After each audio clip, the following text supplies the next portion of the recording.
I'm Naomi Schaefer Riley. And I am Ian Rowe. And we are here today with the podcast, Are You Kidding Me? We are from the American Enterprise Institute. I am a resident fellow there, and Ian is a visiting fellow. But today we are recording in Manhattan Institute's studio in New York City, home of City Journal's 10 Blocks podcast, which you can also find on iTunes or wherever you find your podcasts. Our podcast is really devoted to the question of systems that are supposed to serve kids and help kids, but seem to be failing for a whole variety of reasons. And today, we're actually going to start by talking a little bit about education. There was a recent report out from something called the Network for Public Education. They released a study on something called the Federal Charter Schools Program. So tell us a little bit about this study and what we're supposed to learn from it and what we've actually learned from it, Ian. Yeah, so in addition to me being an AEI visiting fellow, my day job is actually I'm CEO of Public Prep, which is a network of single-gender public charter schools in the Bronx and Manhattan. Yes. Give a busy person more work, you get it done. But, in our schools in the Bronx, in one of the districts that we serve, if you're a boy and you start ninth grade, 4 years later, only 2% graduate from high school ready for college. Meaning that you start ninth grade 4 years later, either you've dropped out or you've actually graduated with your high school diploma, but you can't do math or reading without remediation if you go to college, right? Yeah, so just think about that, program. Right? So as a result, there are a lot of parents in the Bronx that really want better options for their kids. So, for example, our Bronx schools have somewhere between 3,000 to 4,000 kids on the wait list. And it's heartbreaking. The best we can say to many of our parents is that the best we can do is put you on an excruciatingly long wait list, right? What is it like? It's like 10,000 now or something like that? Well, in New York City, across all charter schools, there's something like 60,000 children are on wait lists, right? Amazing. And these 60,000 folks generally are low income, parents of color who have been in communities where for generations they have had schools that, let's just put it this way, have not been doing well by their kids, right? Yeah, they know the schools are bad because many of them graduated from the schools themselves. Of course. And so whereas middle class and affluent families have choice, right, where they can move to neighborhoods that have great public schools, or they can go to private schools like certain senators running for president, many folks in low-income communities don't have that choice. And that's the context in which this new report just came out around the Federal Charter Schools Program. And what is this Federal Charter Schools Program that's so horrific? Right. It's not a lot of money that we're really talking about in the grand scheme of things. Relative to the amount. Oh, yeah, that's a whole other podcast right there, right? But here is one of the few instances in which a federal program is actually highly effective. And our schools have benefited from this. So tell us what the program is supposed to do. So very simply, this revenue stream creates an incentive for charter networks like ours that get authorized by the state. None of this happens unless the state says you have proven that you are offering a high quality, tuition-free option for families. So when a charter school gets authorized in their particular state, they can actually apply to the federal government, so this charter school CSP program, and it'll give you, depending on the state, somewhere between $500,000 to $1.2 million per network to be able to provide many of the resources that you need, especially when you first open a school. So what does that money go to? Like, what did you qualify for this program? Yes, we did. And what did you use the money for? Yeah, so when we typically open a new school, let's say we're opening an elementary school,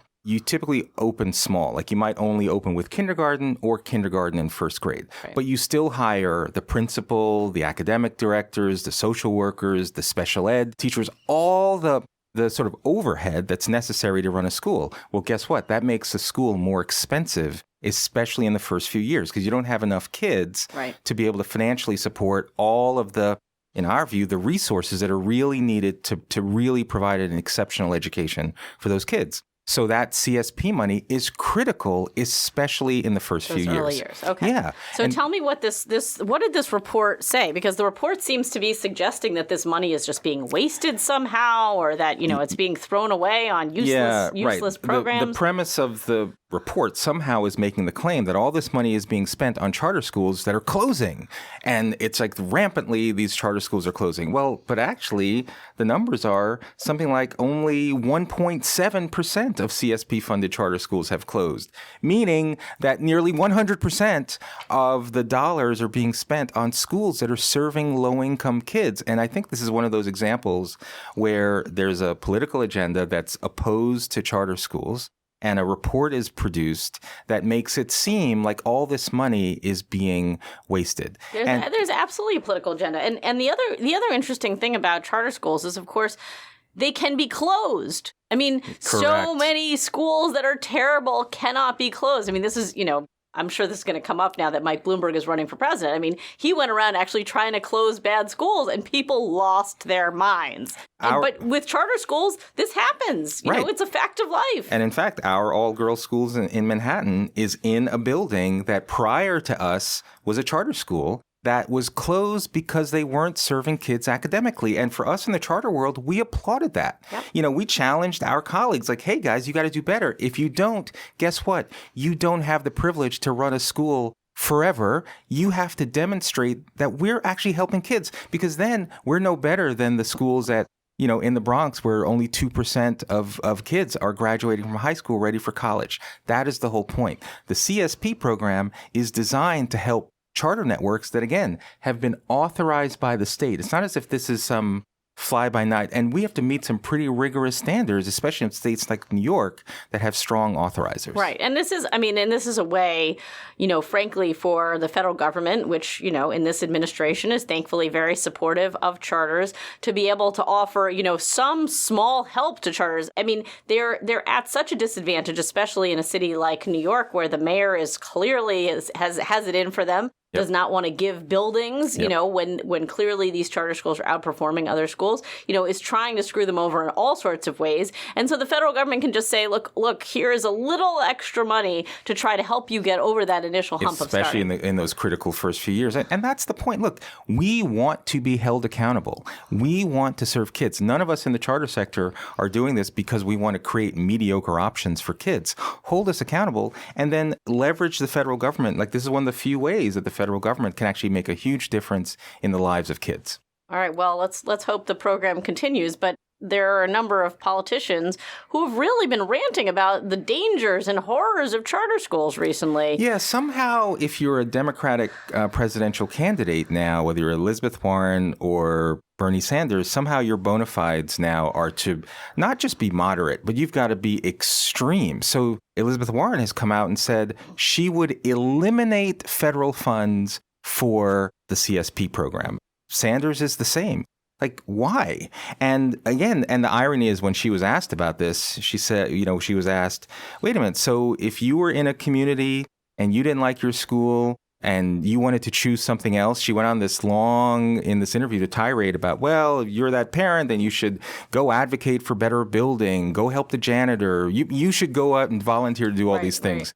Right. Meanwhile, in her own situation, guess what she did? She sent her child to a private school whose tuition is something like $15,000 to $20,000 per year. Well, good for you, Senator Warren. That's not an option that most low-income kids have. And by the way, it's not casting dispersions on you. Like, you exercised your choice, as every person should do if you think that that's what's best for your child. So good for you. But don't deprive low-income families of the opportunity to do that in their own community. It just seems like such an obvious argument to the public, and so embarrassing for these candidates when it's obvious that they're hypocrites on this issue.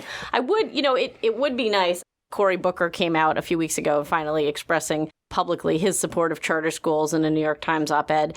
And, maybe now with Bloomberg in the race, there'll be a little bit more pressure to deviate from the liberal orthodoxy on this, right, but probably not much. I mean, which of these candidates is going to get the teachers union endorsement matters a great deal. They throw around more money than just about any other special interest on the left. And so that holds a lot of sway. Well, this is where parent power matters, because a couple of weeks ago, Elizabeth Warren was at an event and a couple moms and a leader in education reform, Howard Fuller, confronted her directly and said, why are you taking away my right to do something that you freely did in your own life? And, it was pretty powerful. She's caught on record. And then she said, you know what, I'm going to go back and rethink this. So we'll see what the rethinking ends up being. But the power of parent voice is something that needs to be evaluated. And generally, there is this assumption that I think they think that these candidates think that they can sort of just take the vote of low-income minority parents for granted. And so therefore they can adopt policies like rejecting the CSP grant or opposing charters because they think these folks are not going to vote for the opposition anyway. So let's just do, and I think that that's actually not a strategy that they should depend on. So speaking of parent power, there was a story recently in the Chronicle of Social Change about a group of parents in Los Angeles who are protesting the child welfare agency there because they think they are removing too many kids from their homes.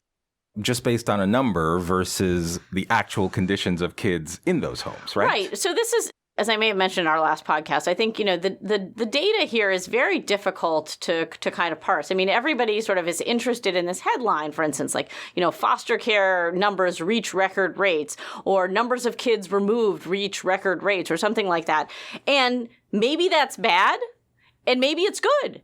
And maybe we haven't removed enough kids. I mean, exactly. The questions we need to be asking are, has this child been severely neglected or abused? Those are the numbers that I care about. And if we put them back, does that happen again? Is there a repeat maltreatment number we should be looking at? So maybe So that sounds child-centered, Naomi. Yeah, I know. I mean, come on. Are you kidding me? No, seriously.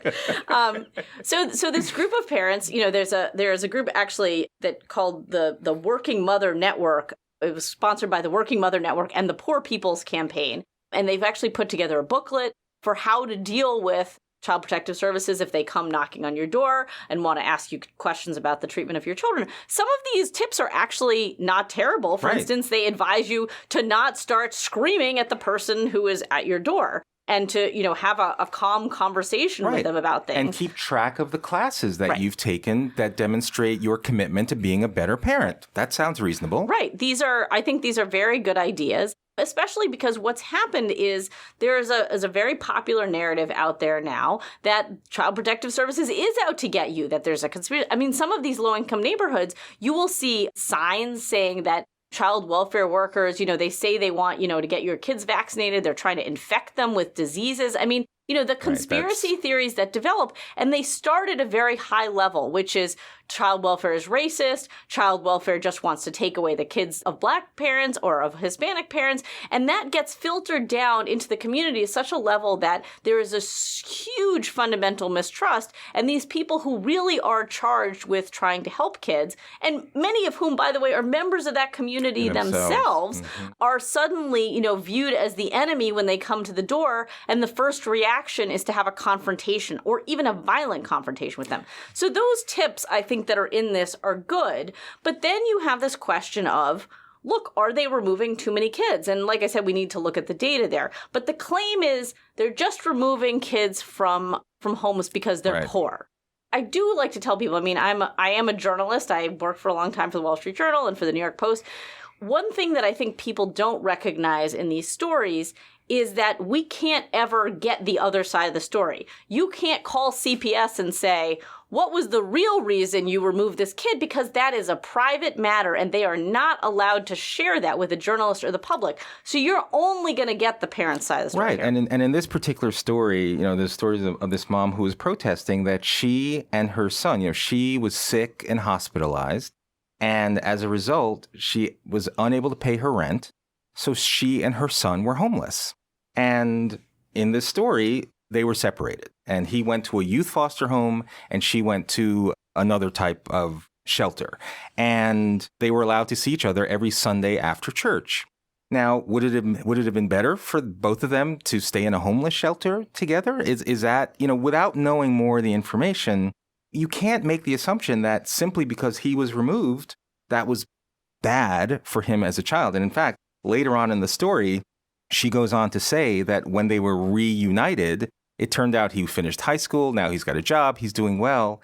And it might be that temporary separation for him not to be in a homeless shelter and be instead in a loving foster home could have made the difference, right? Yeah. And sometimes parents are in circumstances. Rarely is it just a case where it's just a parent who finds themselves, evicted or something like that. Usually there's some other crisis that has led them to that point. And so, often it is temporary. And so the question is, what kind of things can we do to get that parent, back on their feet as quickly as possible? Right. And temporary is the key. But it may not be that whatever that fix is, whether it's addiction treatment or whether it's maybe they're just in the hospital because they have, severe problems and there's no one, mental problems. There's no one to take care of that kid. And so how do you give that parent the services and then reunite them as quickly as possible? There's a group in New York, for instance, called Safe Families, which is actually now all over the country.